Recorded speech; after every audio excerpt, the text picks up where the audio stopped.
What is reality? Only what I allow you to believe.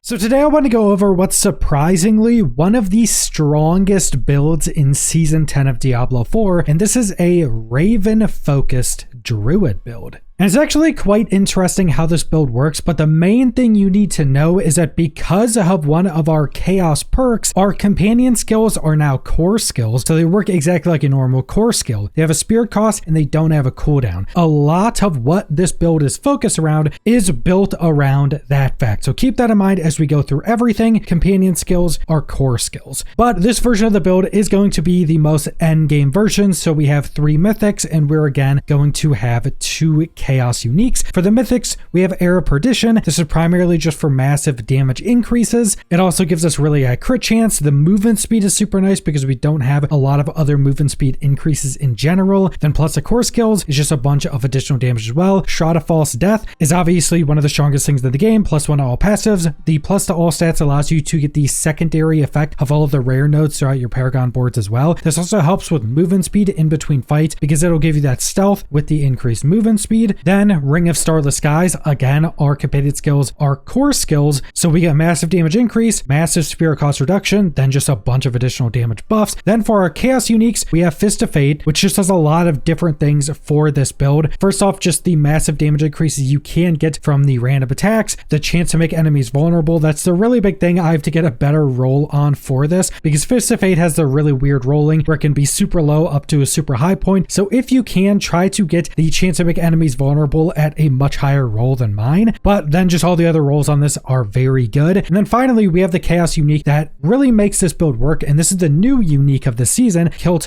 of a Blackwing. So ravens deal massively increased multiplicative damage, and shapeshifting into a different form or activating a companion skill summons a raven that attacks nearby enemies. And anytime you summon a raven, you have a chance to summon an unkindness for 10 seconds, which increases the number of ravens summoned for 3. So essentially, anytime we use our companion skill, a new raven pops out and just passively attacks things, and you can massively increase that as well. Massive damage increases on this as well, especially the chance for ravens to deal double damage. But that brings us into our skill tree. 1 point to claw, 1 point upgrade 1. This is primarily just to get us lower into the tree. We will also use this to stack up one of our passives. Then we're going down, we're putting 1 point into Cyclone Armor, which is just non-physical damage reduction. If this is on your bar, it will give you that reduction even if you can't use this ability, like when we're in Grizzly Rage. 1 into Debilitating Roar, a damage reduction to enemies around you. Upgrade 1 fortifies you, upgrade 2 gives us a damage increase. Then we're going down 5 points in Ravens, obviously our main damage dealing ability. Upgrade 1, you have increased crit chance when ravens hit things. Upgrade 2, you summon 2 additional ravens and increases the passive damage of them, which are really going to help our new unique, which constantly summons tons of passive ravens. Then we're going all the way down, we're taking our ultimate, which is Grizzly Rage. 5 points into this will also give you the increase to armor and reduce its cooldown. And the massive increase to armor, because we're in Grizzly Rage at all times, is going to be really nice, so you don't need to get it in other parts of your build. Upgrade 1, you're always unstoppable. Upgrade 2, you fortify for every second you're in it.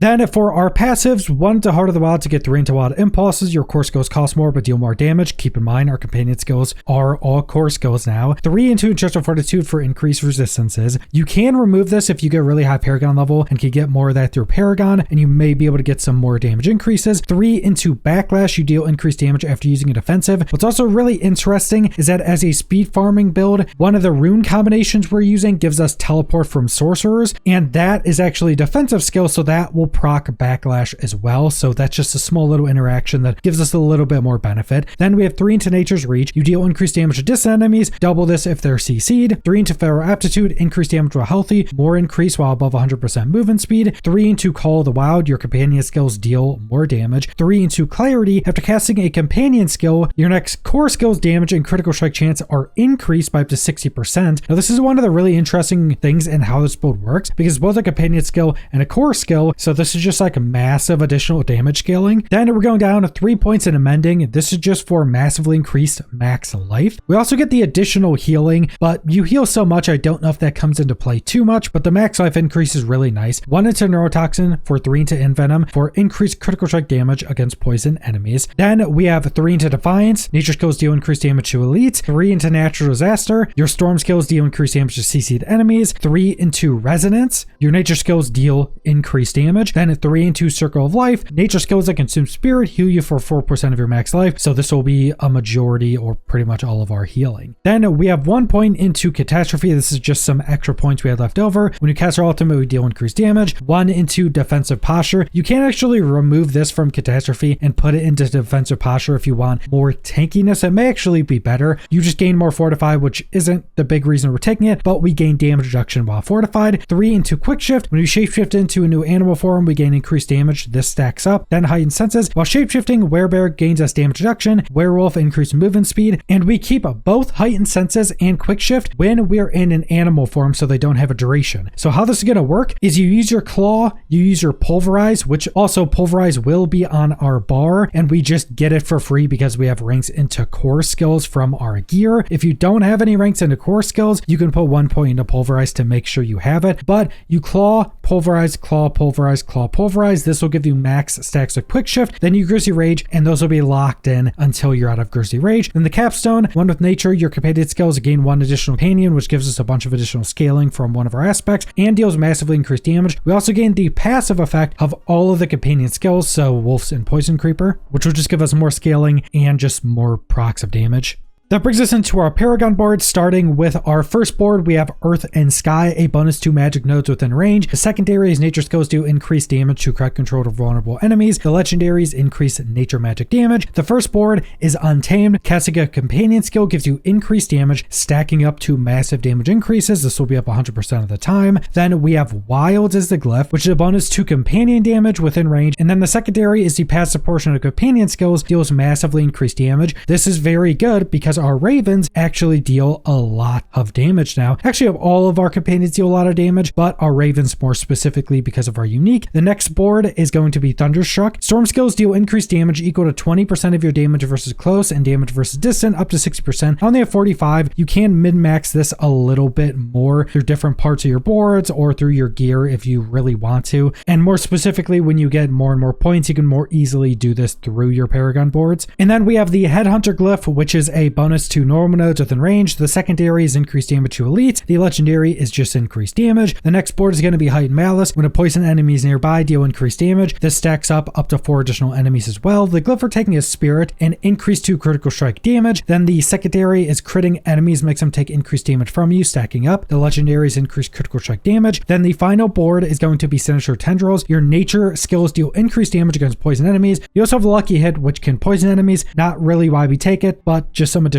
damage. The glyph for taking is Keeper, a bonus to rare nodes within range. The secondary's unique companions deal increased non-physical damage. The legendaries increase non-physical damage. Then our spirit boons, we have Gift of the Stag for increased max spirit and 10 spirit per second, primarily for the spirit per second. Then we have Avian Wraith for increased critical strike damage. You have swooping attacks for increased attack speed. You can change this over to Iron Feather for massively increased max life if you feel like you're dying or not tanky enough, but the increased attack speed is probably going to be better overall. Then Energize a Lucky Hit, which has a chance to just fully restore our spirit. This procs quite a lot. And then we have Overload, dealing damage with storm skills, lightning bolts, and dancing bolts. Also applies a poisoning over time. And a Lucky Hit, dealing poison damage, has a chance to summon a lightning bolt to damage enemies as well. So just some additional damage, some additional poisoning. And because of one of our aspects, the majority of our damage is going to be storm damage as well. Then for our mercenaries, you have a bunch of different options like you always do with mercenaries, but unless you have really good resistances or specifically really high Paragon, I recommend going right here, going down and taking the increase to resistances. So you just get 15% increase to all your resistances. This will help you cap really easily. Then down to Bastion and Inspiration. So enemies hit by Rahir's abilities just take multiplicatively increased damage. Then for the reinforcement, I'm using Variana with Bloodthirst. When she casts this, we gain increased attack speed and just put it on your ravens.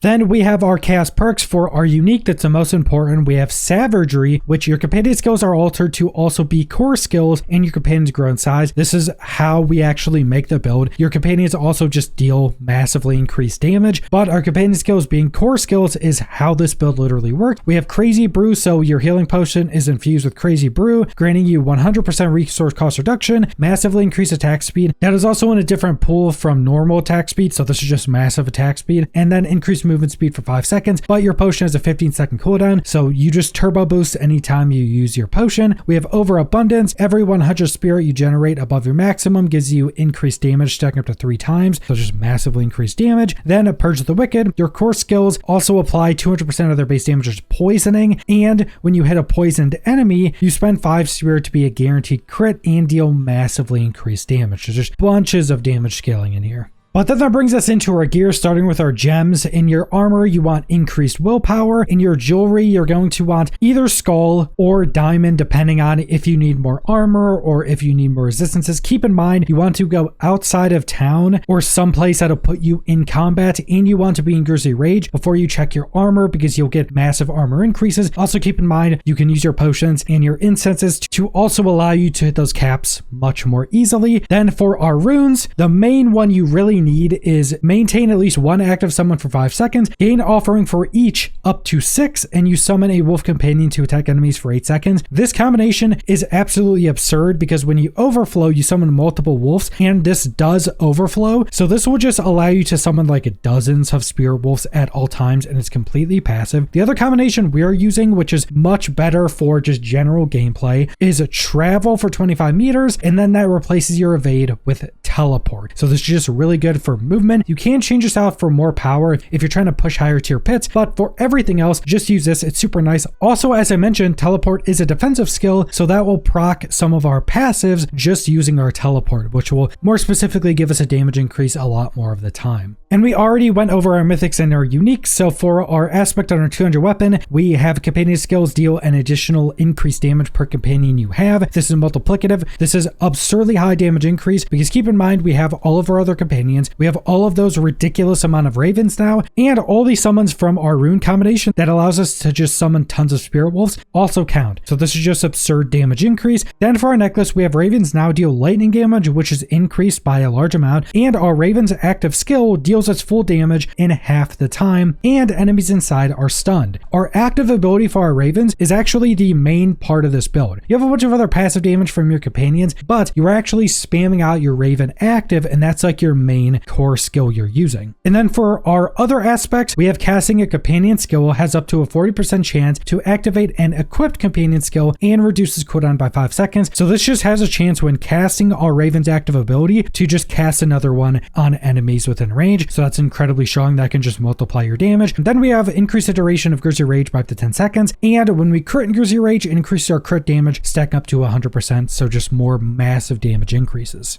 And then for some of our more important roles, I think one of the most important ones for temperings is Raven's active size increase on your gloves and on your necklace. Because normally the Raven's active ability is really small, so you want to actually massively increase this. It's also probably worth to also get your masterworking rolls on some of these from your gloves and from your necklace. You see, I had all 3 on this one, and I would still actually like my size of my Raven's active to be a bit bigger for a lot of content. So I would definitely recommend trying to go a lot into that. Then on your weapon, which is really important, is chance for ravens to deal double damage. We also have this on the kill to the Blackwing, so you want to get as much of that as possible because all of our damage is basically through ravens. Not all of it, actually our other companions deal a lot of damage, but a lot of it is through that. Also, unless you're super high Paragon level and can get like all of the resistances on it, you're also going to want 1 resistance roll on your ring, so make sure to get that as well to be able to cap your resistances. But that is the entirety of this Raven-focused Druid build, and I'm very surprised at how strong this build actually is. You'll see in the footage, this build is